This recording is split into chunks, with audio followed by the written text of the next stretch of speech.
আমি এখন ফোনের পুরো ফ্লাই মোড করে দিয়েছি, কারণ এত মেঘ ডাকছে এটা বলার মতো না। আর এত পরিমাণে মেঘ ডাকছে না, মানে ফোন পুরো, তোমরা শুধু আওয়াজ যদি শুনতে পাও তোমরা একটু আমাকে বলবে। সত্যি মানে ভগবান, আমি জানি না কেন এরকম ঝড় বৃষ্টি হচ্ছে। এত সুন্দর আমাদের এখানে অনুষ্ঠানটা হচ্ছিল, আমি ভেবেছিলাম তোমাদেরকে সব দেখাবো, এত লাইটিং, এত সুন্দর করে মানে এখানে অনুষ্ঠান হচ্ছিল।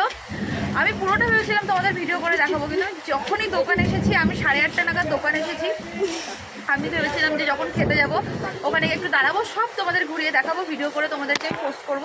কিন্তু এমনও কপাল এরকম হলো, আমি জানি না কালকে এই ডেকোরেশনগুলো সব ঠিকঠাক থাকবে কিনা। এত ঝড় বৃষ্টির পর আমার ভাইয়ের অবস্থা দেখো, আমার বাবা তো পুরো বন্ধ করে দিয়ে গেছে। আর বাইরে থেকে বিট্টু একটু তোল না, একটু হালকা তোল, একটু ঠান্ডা হাওয়া আসুক, প্রচণ্ড গরম মতো লাগছে, একটু হালকা ঠান্ডা হাওয়া আসুক, তোল।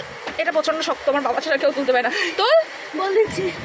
ও মা, এটা তোলো তো, তুলে দাও তো, একটুক্ষণ তুলে হালকা তুলে দাও, গরম লাগছে এর মধ্যে।